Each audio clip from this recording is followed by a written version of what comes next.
Uh, Okay, that's okay then, Suma. Thank you. yeah, So, thank you. then I think we can just go ahead and start. And even as we start, let me share this slide. I want to challenge us to try shift our mind a little bit today from what we are oftenly known for, and that is titles. I want us to start by trying to shift our mind from titles. That is, if I give you an opportunity to introduce yourself randomly, or if someone tells you to tell them about who you are and maybe what you do, just for a minute, I'm challenging us that can you actually do that without mentioning your title?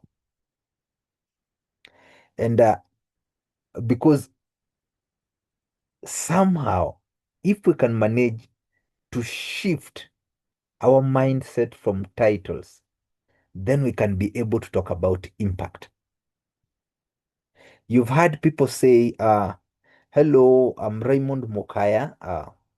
Yes, I've helped different organizations in proposal writing, so to secure different resources. And also, I've helped do different team building across different organizations to bring about cohesion. You see, that also is not impact, but it's the process. If somehow we can manage to shift our mindset today and onwards. So, starting today, we shift our mindset a little bit so that we get to talk about impact. And the reason as to why I want us to talk about impact, it's because you get to look at modern organizations and you get to look at institutions recently and you identify something. I don't know whether to call it, I don't even know the right name to call it, but you identify organizations nowadays, results often don't come from authority. Rather, they come from leadership. And I want to elaborate that one. I want to elaborate that one even much more further so that we get to understand what do I mean by this. That you get to look at organization. Yes, you have people of authority. But then when you want result, you realize often they are driven by good leadership, not authority. And I want us to demystify that statement so that by the end of this session, we all have a good understanding of the difference um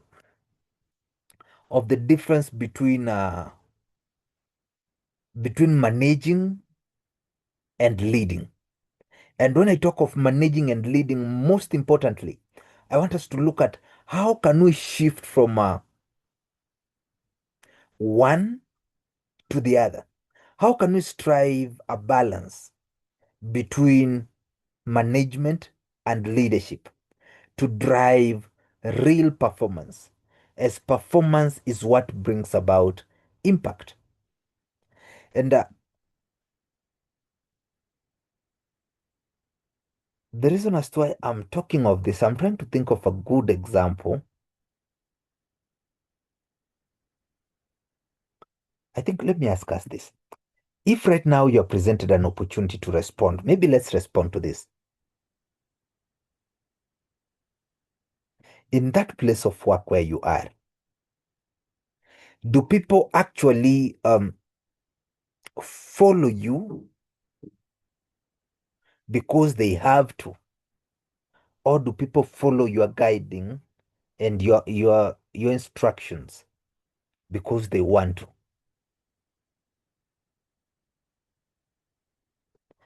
As we think about that, let me try find another better way to phrase this. Yes, Can David. you elaborate it more? What I'm saying, can you at least elaborate it more so that we can, yeah. Thank you, David. Thank you, David. That's why I'm trying to find a different way to phrase it. That I've asked whether people follow you in your workplace because they have to or because they want to. But I'm thinking of, let's look at it from this perspective of if you are removed today from your position in your workplace, would your team still perform the same way they are performing in your presence? Or performance will come down a little bit?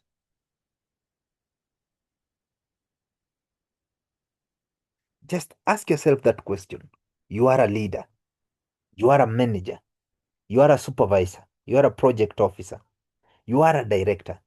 If today you are removed from that position, would your team still perform the same way they're performing? Or they'll perform better? Sometimes you might be the obstacle. You are removed and then all of a sudden your team is performing so much better. Or they'll perform poorly. Just think about these two questions I'm asking, because they're going to lay a good foundation to what we are to cover today. And the reason as to why I'm saying that, it's because somehow, if you get to reminisce on these questions, you realize that many of us in leadership, we are not leading. We are in leadership positions, but we are not leading. And I'm going to ask us so that we are going to demystify and understand what leadership is. Yes, Alan. Yes, Alan. What do you think of that question? And maybe what do you think could result to that answer you are about to give me? Yes, go ahead. Thank you very much, sir. I think you are audible enough and I've understood what you've asked. Many a times, we find ourselves as managers, rather as leaders, the correct term. A team that you lead, many a times, they respond to the manner you lead them. And in them responding to the manner you lead them, sometimes this can be as a result of mixed feelings. One, a section, those who believe really in you can be responding based on how they value your leadership and coaching capabilities or benefits.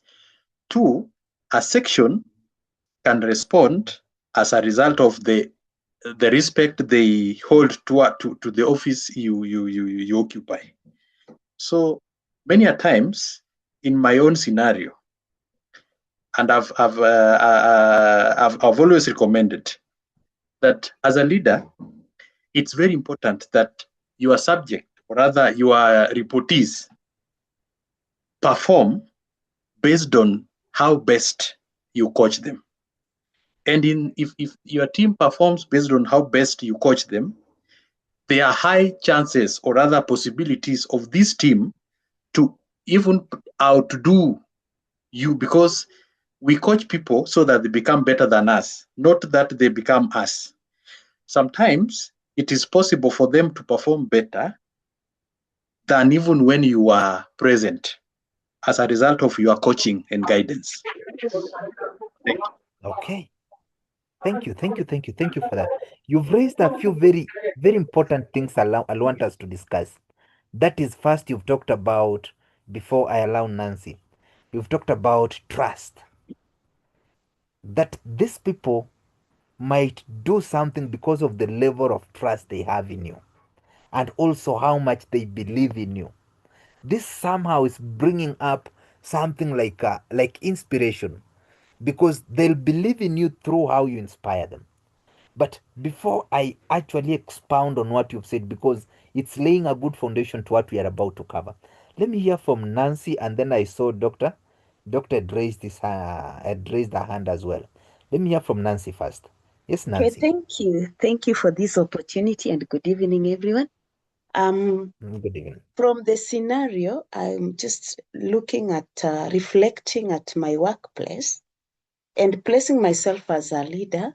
I had a department. And when I took over this department, the first thing is that I developed the mission, the vision, and the goals, the objectives of our department. And therefore, I believe I am the vision bearer. In that, as a leader, I give them direction, basically the compass of where the department is headed to. Then I did a lot of change. I did a lot of modification in them. I don't know, I'm lacking the right word. Maybe you'll help me get it with time. As in, I changed the minds and the attitudes of these members of the department through a lot of mentorship. And in the process, I took a lot of risks. I brushed shoulders and all that. But at the end of the day, we managed to get to a certain direction. And therefore, I believe as a leader, if I depart from that department, okay, I cannot say that things will not move, but most likely, unless the person that will take over from me aligns to the kind of direction and compass I was giving, I want to say that they may not perform as good as they have been doing it, unless there will be a total overhaul again for them to realign to the other leader that will come in. Thank you.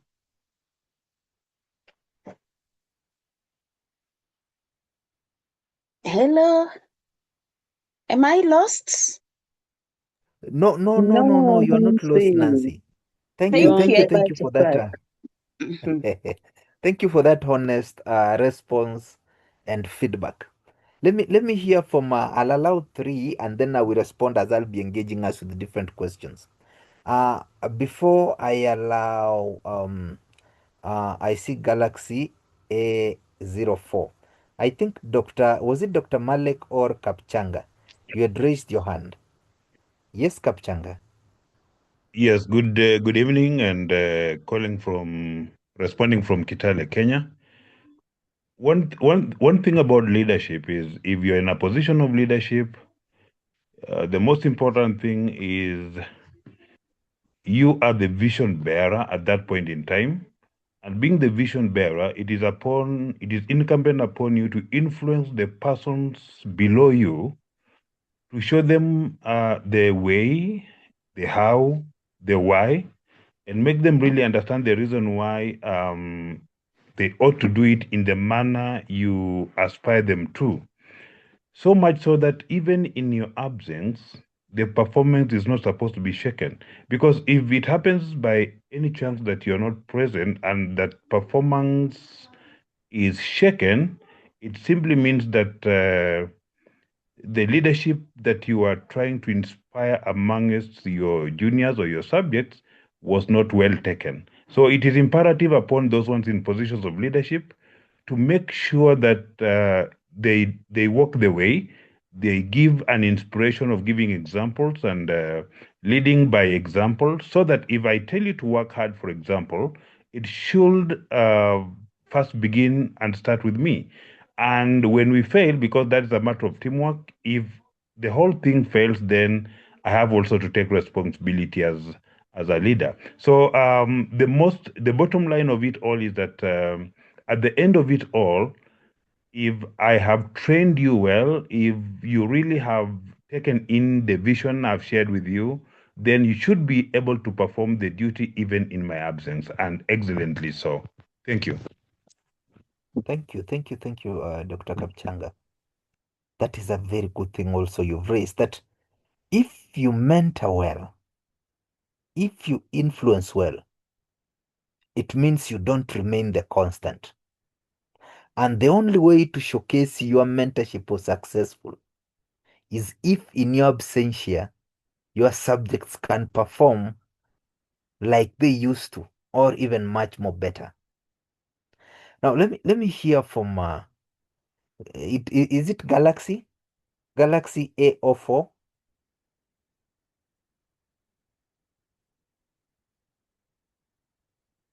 Okay, let me hear from Dr. Malek. Yes, Malek? Yes, yeah, thank you, Raymond. much of what I was about to say is taken by my colleague, the doctor just said talk before me. For two scenarios of what you have just asked us, one, as a leader, you actually want your team to grow independently, to be able to perform with you or without you. That is the guidance of a leader. But for being a manager, the team will only function when you are there, because you are managing, and being a leader is another different thing. You are directing, giving them a vision to grow without you or with you together. In today's discussion, it's very important to influence your team to be able to step forward without your directive, even though you are there. They can actually fulfill their duties without you finger pointing or leading them to where they can grow. So I'm very sure you are exactly telling us on what to do when you are a manager and what also to do when you are a leader. And this is a cause for leadership. So our team members should perform without us being there. Because there's no leader that will be Okay. there for life. And every leader have a time to go, and the people will pick up from his direction there. Thank you. Okay, thank you. Let me hear from one also. Yes, Christopher, and then David, and then I think I'll continue from there. Christopher and then David. Yes, Christopher. Thank you. Yes, thank you very much, Raymond. I think the point that I wanted to make has been touched on, but maybe I can just add a few words or so. I think as a leader, like others have already pointed out, your primary task is to inspire, to come up with a vision, sell that vision. There should be buy-in from your team, give them direction.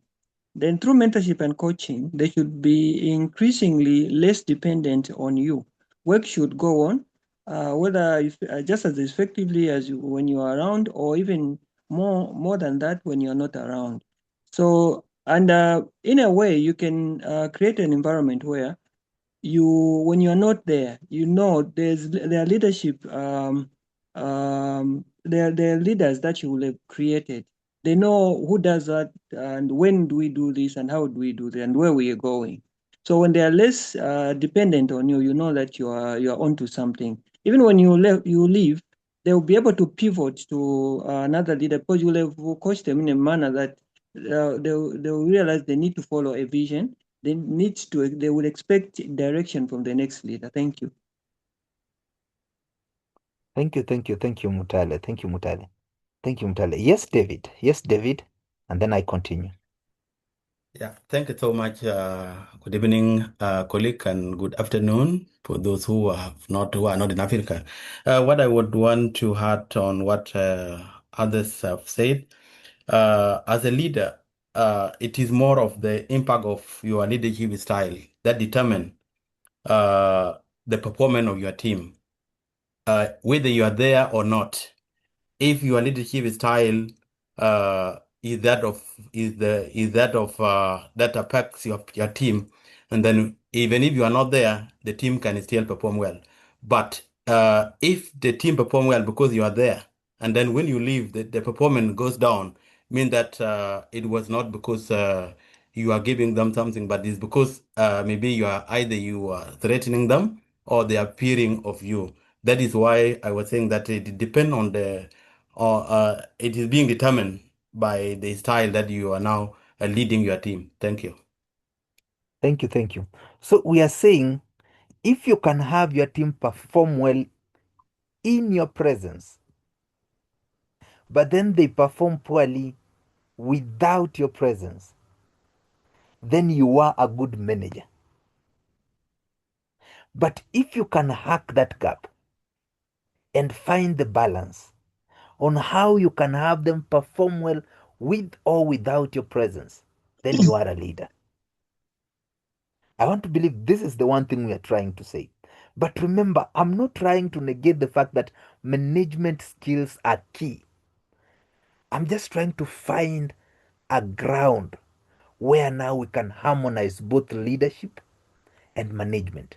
Because you get to look at it that if you're given a managerial position, then automatically it gives you compliance. What you tell them to do, they'll do it. They'll comply, whether out of will or within will. But then leadership, out of that managerial position you're given, it earns your commitment.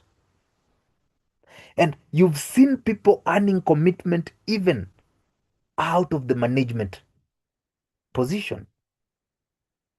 You've been in a workplace and then you realize there's that one colleague who's not a supervisor, who's not a team lead.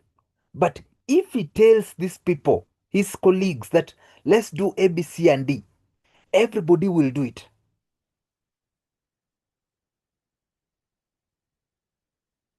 But then there's the leader, there's the manager, who if he tells you let's do A, B, C, and D, probably you'll do it because you are scared of what will happen next. You'll comply because he's standing at a place of authority.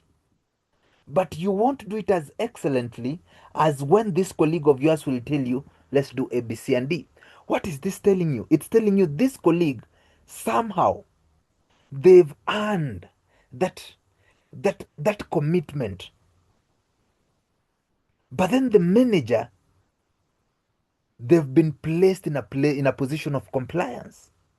But all of them will give you the result that you are intended to.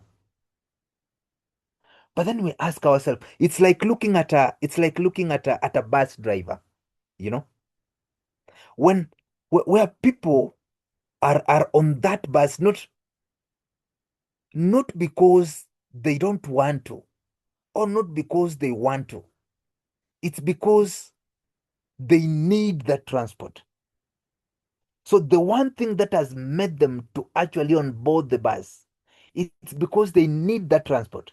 They need to be moved from point A to point B. That is a manager. You are leading these people because they need that job. You're managing these people because they need that job, because they need that payroll. And that means without you moving that bus, they'll still stay there. But look at the same scenario. But I want you to substitute the bus driver with a tour guide. And the reason as to I'm thinking of a tour guide, I'm looking at it from a point of when these people on board that bus, they on board willingly, but there's something more than just willingness. Is how engaged they are in that bus. How attentive they are listening to you, entertaining them, giving them a story about that city they are touring. How inspired they feel along the way when you tell them, you see that sculpture there. This is one of our freedom fighters. And they're like, I wish also one day I could do so well that I could be idealized like that warrior there who's been sculptured. You get to see the first scenario of the bus. It's more of they are there because they have to comply for them to be moved from point A to point B. But the second one, they are actively engaged, actively listening. They are inspired along the way. And this is because of what you are actually telling them. This is because of the excitement you've stirred inside them. They could have chosen not to onboard that bus to start with. And that's why I've given us an example of that colleague in your workplace who's not a team leader, who's not a supervisor. But when you are stuck and this colleague tells you, let's do A, B, C, and D, 90% of the colleagues of the staffs there will do that. I've even seen a workplace where even the supervisor, they come to consult this colleague that I'm stuck somewhere. What do you think can we do? And the colleague could say, we can try this and this and this. And without any seed of doubt, the supervisor goes and does that. Human resource comes to you and tells you, I've been having this trouble here and here and here. They're not mentioning everything to detail because of their role ethics. But then they want your input. And then you tell them, no, no, no, no, no, no, no. If you do that, I think you might position yourself even in a much more trickier place. What are they trying to do? These people, they've earned that commitment rather than subjecting others to compliance. And that's what we are talking about today. So the first way to actually assess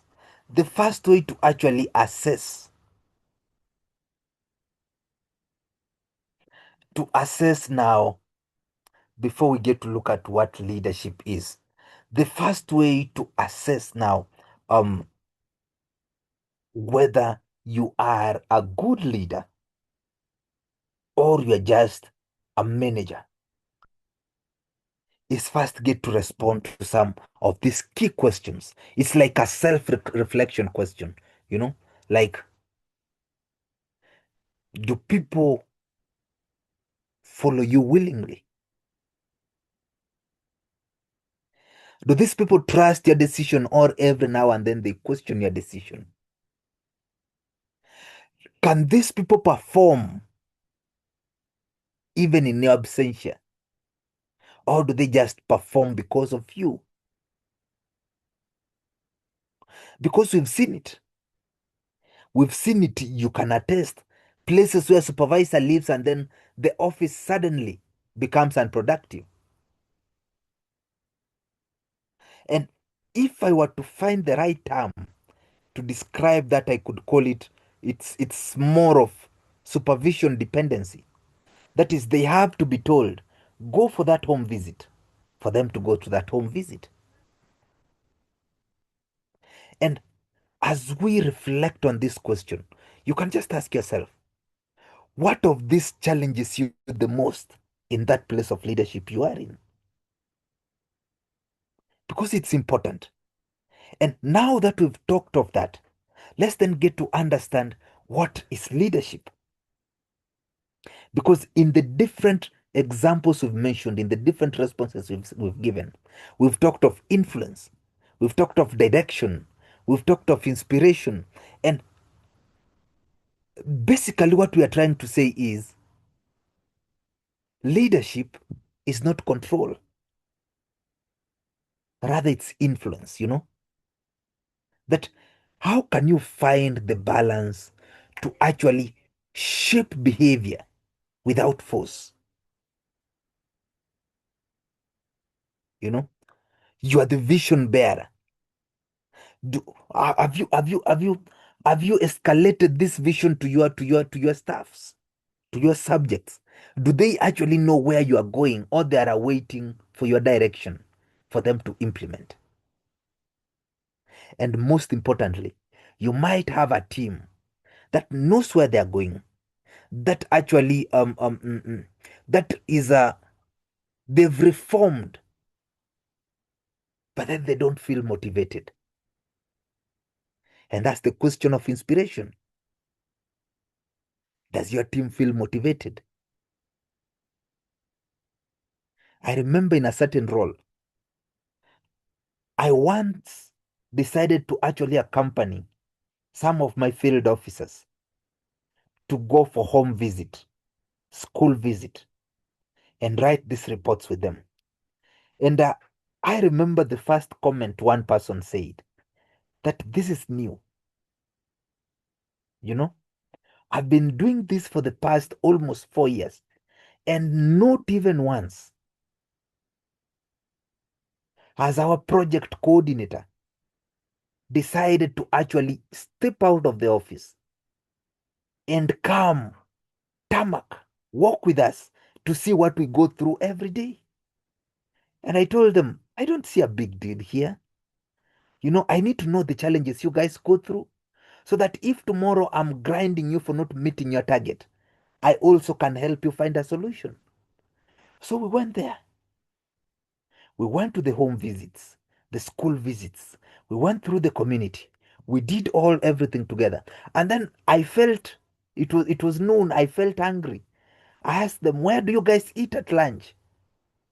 And they looked at each other, they started laughing. Because they don't eat at lunch. Because they felt somehow I couldn't fit to go to these venues they go to eat. But one person said, actually, here is a hotel. I said, let's go in, let's eat. I paid for the lunch. And then we went back home. The next day, when I called for a meeting, the environment in that meeting was different. The way they were responding to these questions and these concerns in regards to how have they met their targets, how do they not submit their reports every day as they are required to, the responses were different. And the question is this: can you say you are inspiring these people,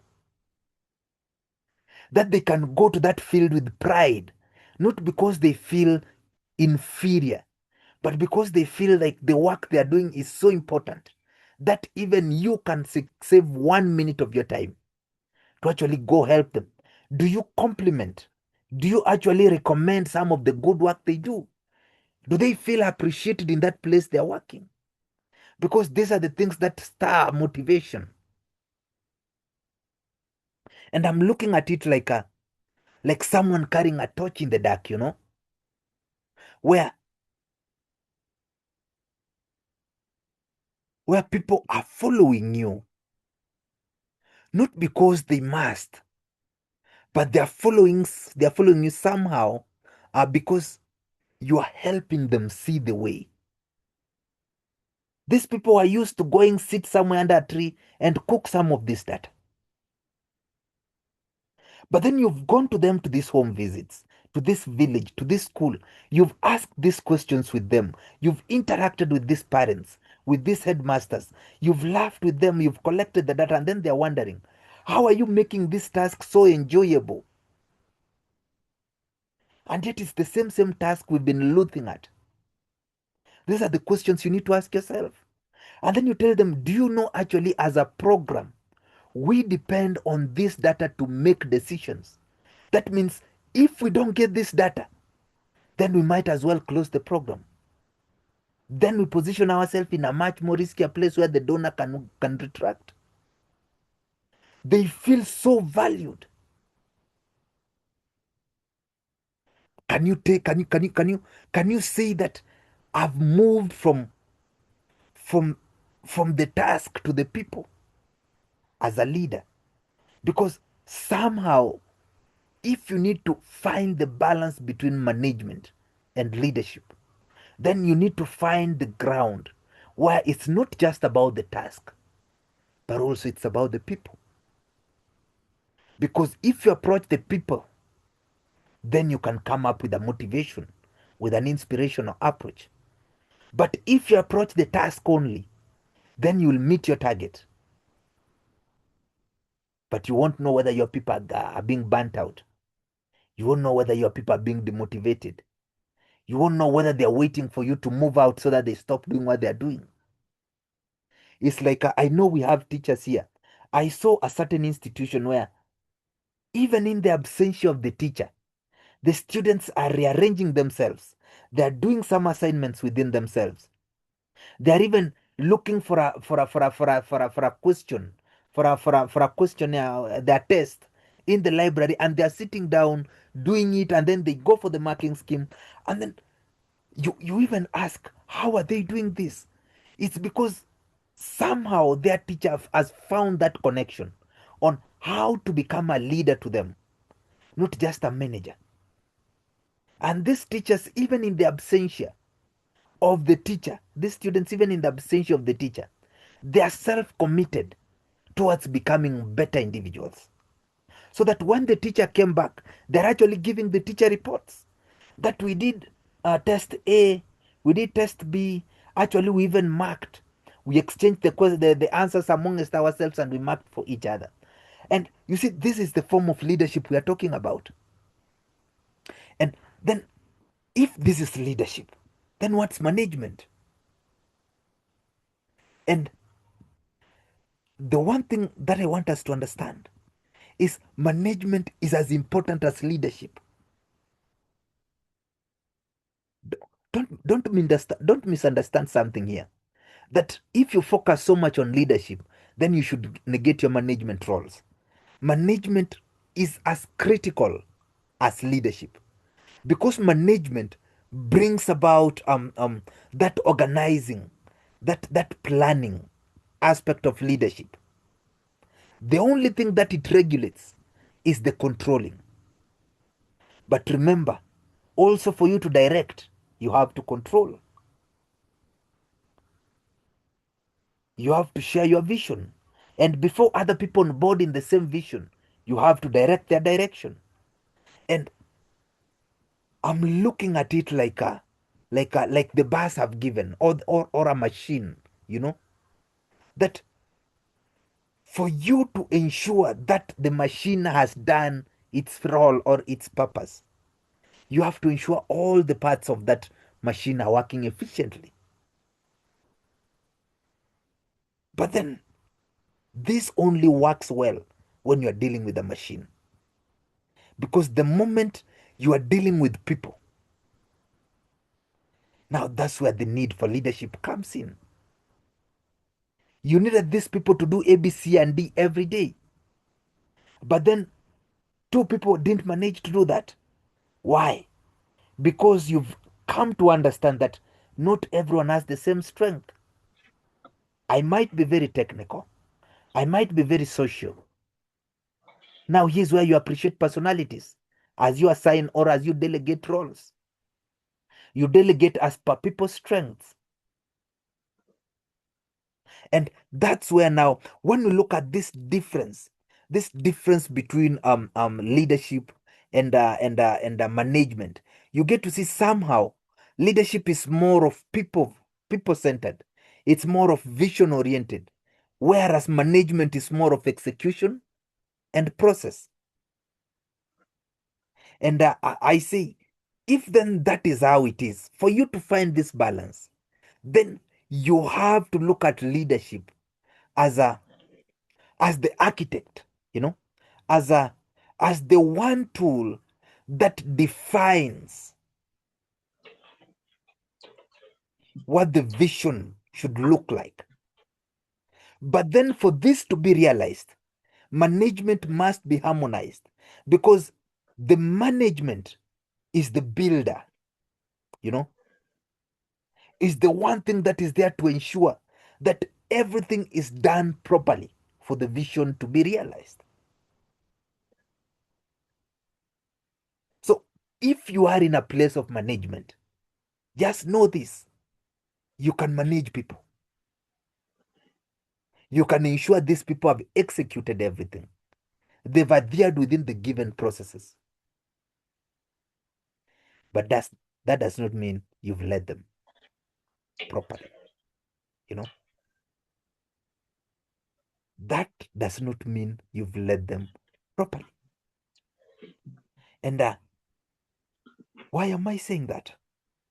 Because each has its extremes, has its merits and its demerits.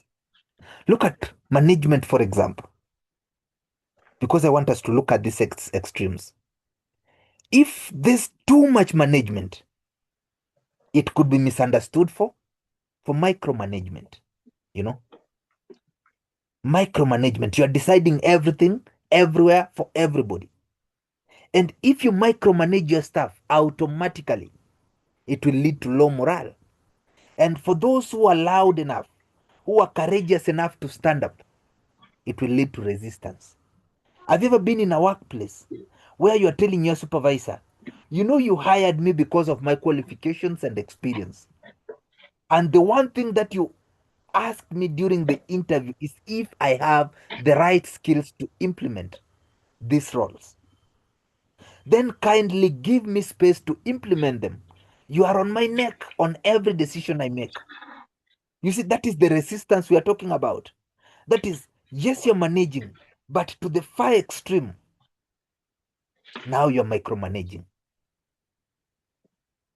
But also, The same applies in leadership.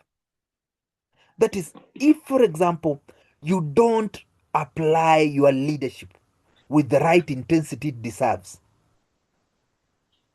you might find your subjects confused, They don't have a direction.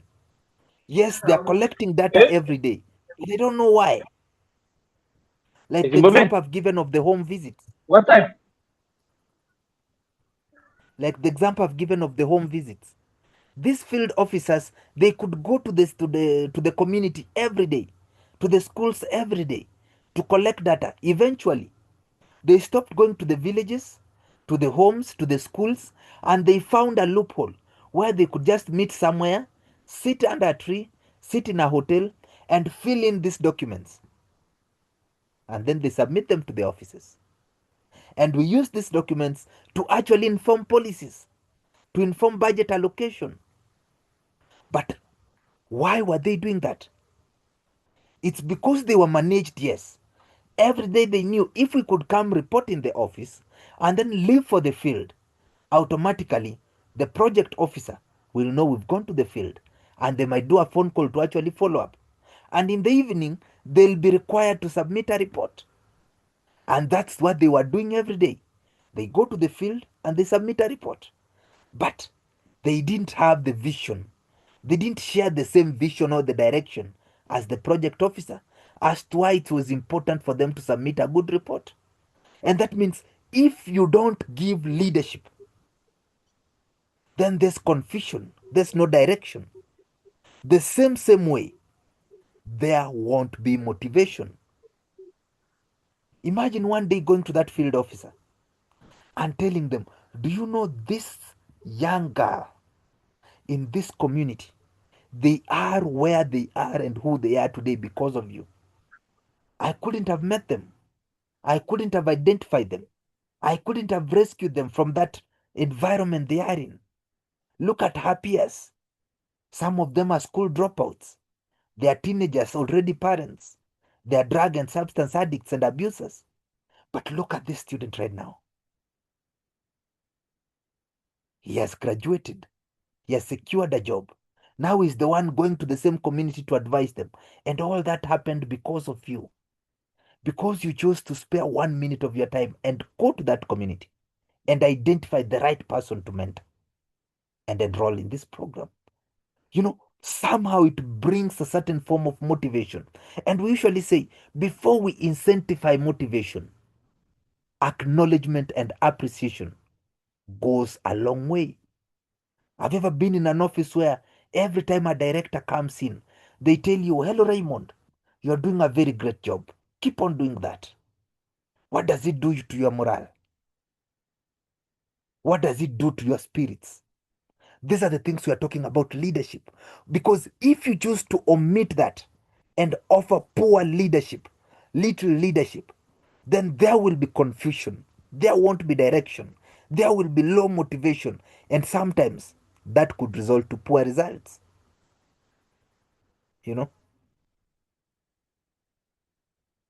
And if that happens, then you're losing the bearing.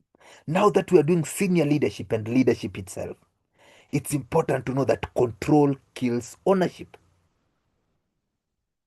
Just because I decided to go with these field officers in that day, it doesn't mean I'm going with them every day.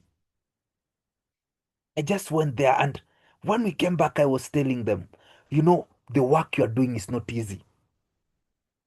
I just walked with you for a day and I was so exhausted. I don't even know how you manage to do it every day. But I just want you to know the work you're doing is very important. And you see, this in itself, somehow, it spoke to their spirit.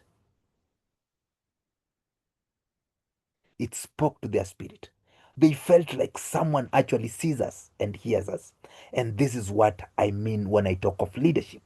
Ask yourself in that place you are in. Do your staffs, your subjects only hear from you when you're giving them orders? Or is there a time they hear from you because you are actually appreciating them? You are commending their work. And sometimes also, leadership is about you accepting your mistake. It's about them recommending something, and you put aside your pride and you say, actually, what you're suggesting can do better than what I have in mind. That speaks to their spirit that, yes, this person actually appreciates me. He hears me. He feels like I have an input that could change the project. And now let's look then, how can we bring that balance? Because that's what we had to cover today. And I'll just say that from what I've learned through reading, through seeing, is that, and also through what I've been able to implement, is that great leaders, they somehow find a way to do these two things exceptionally. And do you know what that is? They lead the people. They don't manage the people. They lead the people, but they manage the systems. And as much as that statement might be confusing, because someone is asking, if I'm leading the people, how can I manage the system? Because the system is the people. And I'm saying this. Look at an aeroplane, for example. I don't know whether this, or I should look at a bus driver. Look at an aeroplane, for example.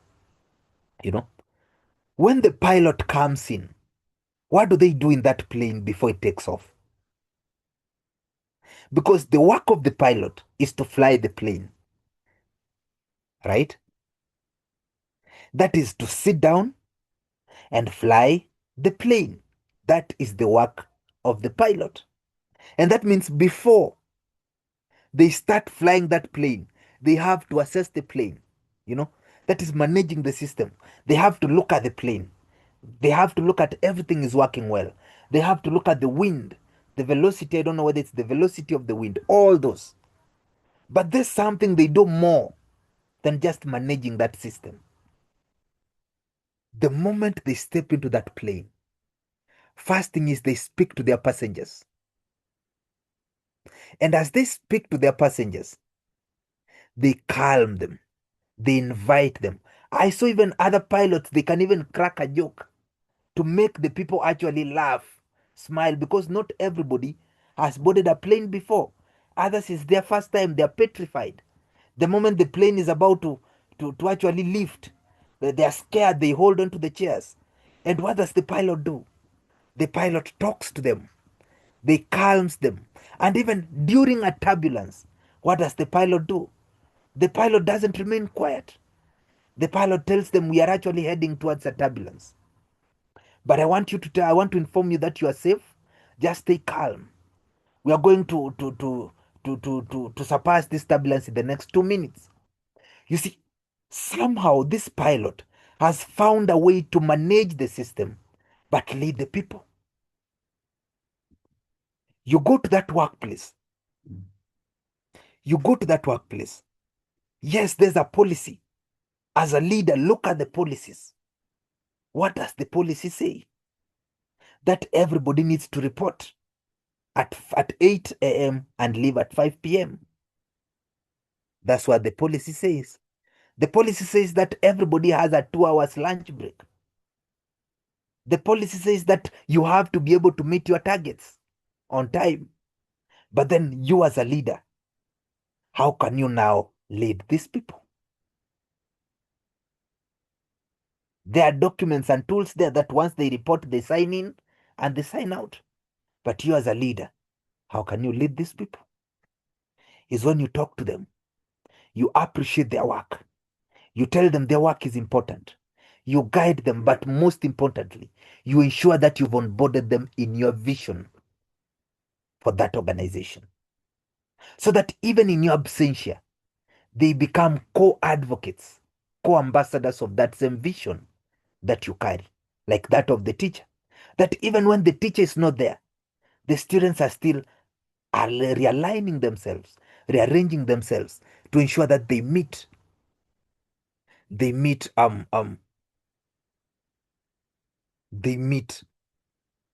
become better. Not they meet their target, but they become better. I'm looking at I'm looking at this scenario here, where the manager, as I've said, is required or is informing you to finish a task by 5. Kindly do this by 5, and it ends there. You see, that's a very good thing. You've given a directive from a place of authority. I want you to call these people and inform them about tomorrow's meeting by 5, and you give out a list.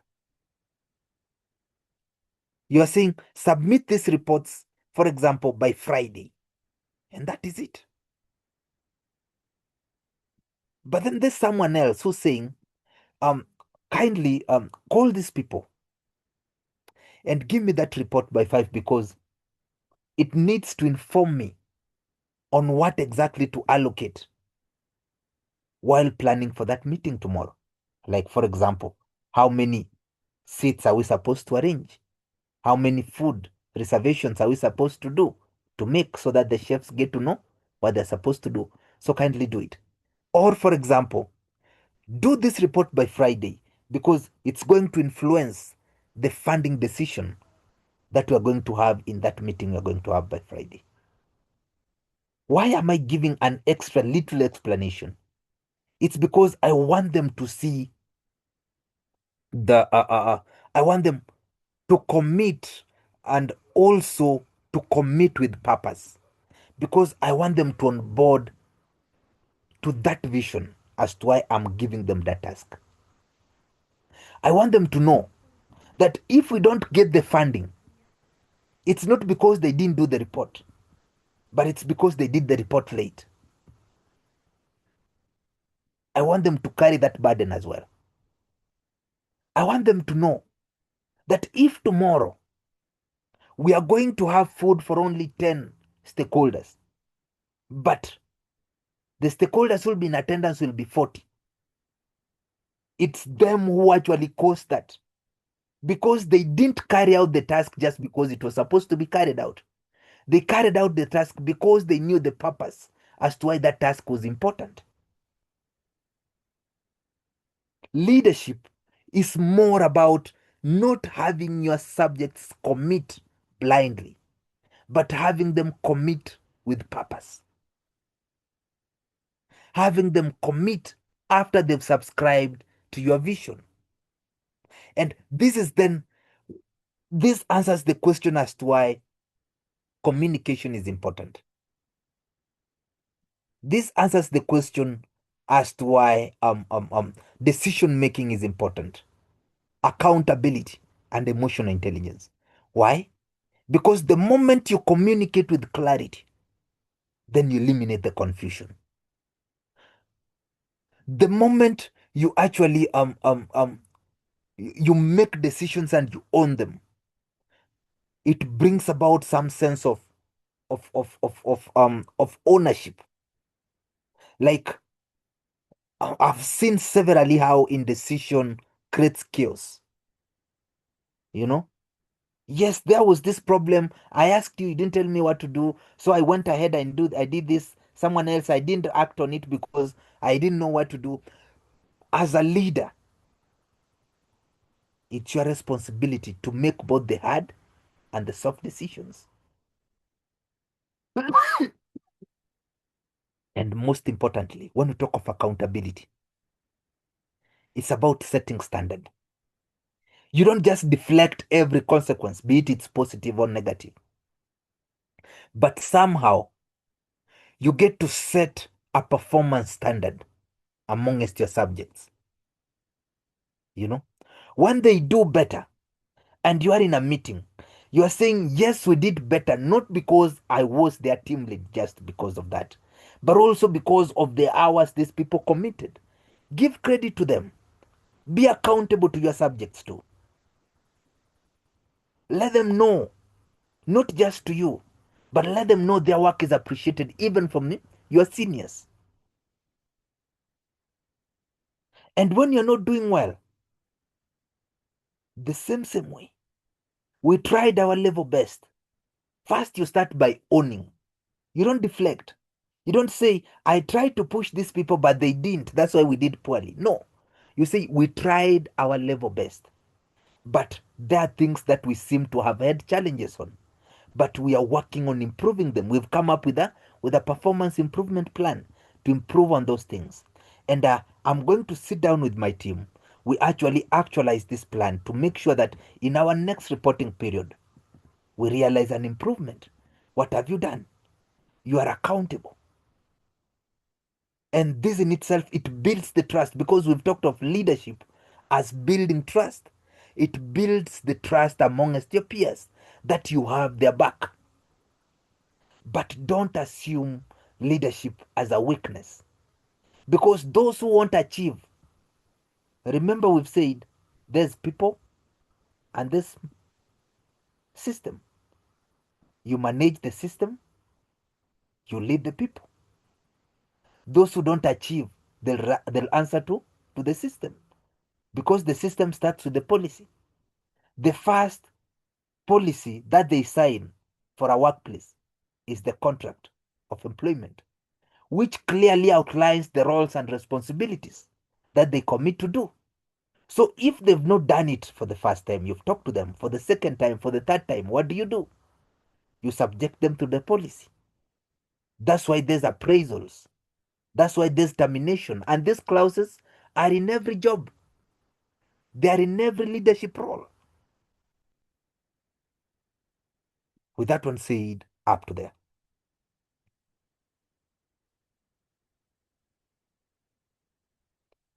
Do we have any question, any comment, any concern before I just conclude with one very simple example, and also I think motivation on how we can now go sit down and reflect on ourselves on how can we become good leaders, not just managers. Yes, Sandy.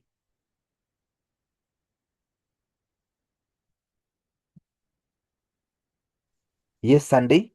Okay, as before you unmute, let me hear from Chimba. Yes, Mutale.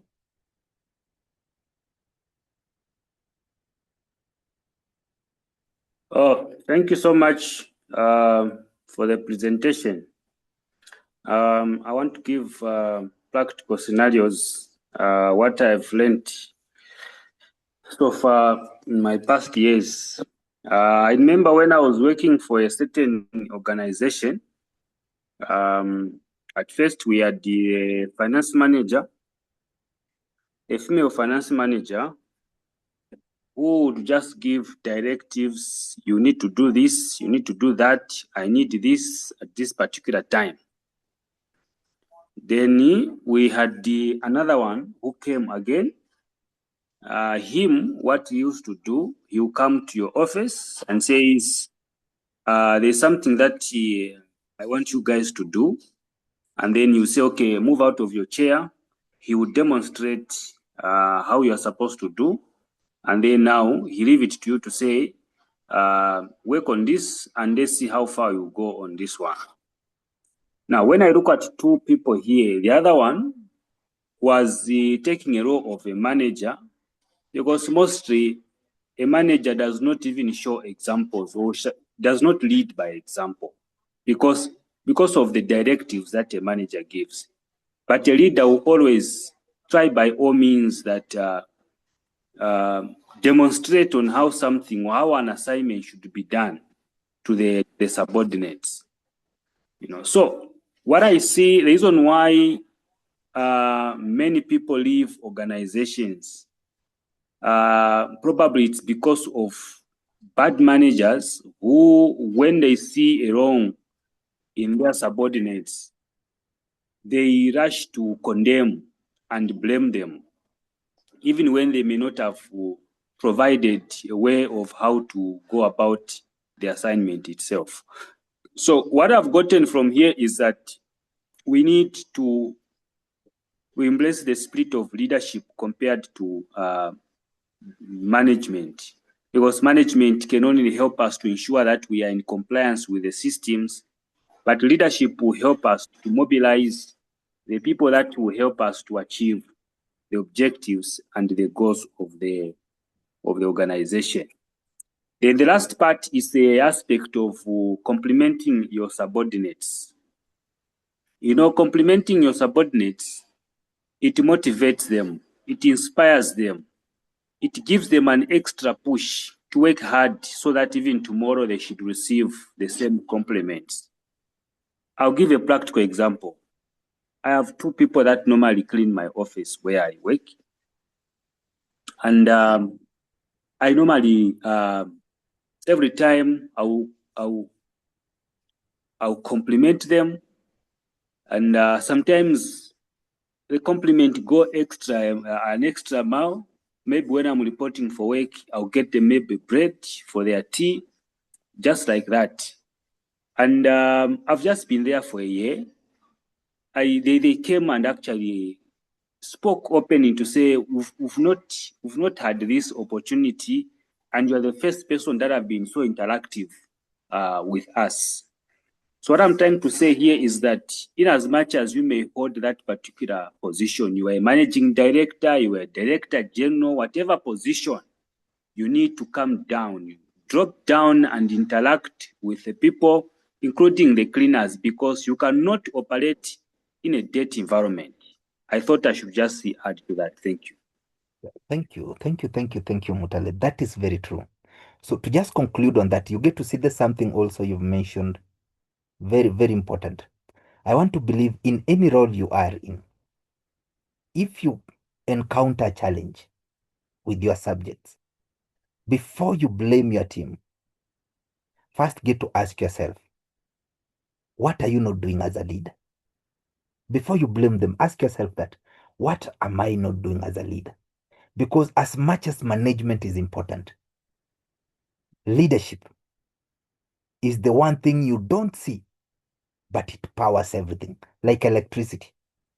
You don't see electricity, but without it, nothing can work. And this is the one thing you need to know, that what am I not doing well? Ask yourself that. What kind of a leader am I? You know, ask yourself, how can I move from just counting numbers to actually ensuring that the seeds are planted, they've grown? Because also that's the one thing we need to talk about, which is leaders don't just give you tasks. They go beyond that, you know. They ensure you have the right tools, you have the right clarity, motivation, so that you could succeed. That's why we've talked of communication with clarity. That's why we've talked of motivation, sharing the vision. And most importantly, we've also talked of tools. It's important to get to know this and understand. And as we conclude, I'll just say this. Look at that place you're working in. First, appreciate your title because it gives you authority. But then, come up with a strategy to improve in your leadership, as this will determine your legacy.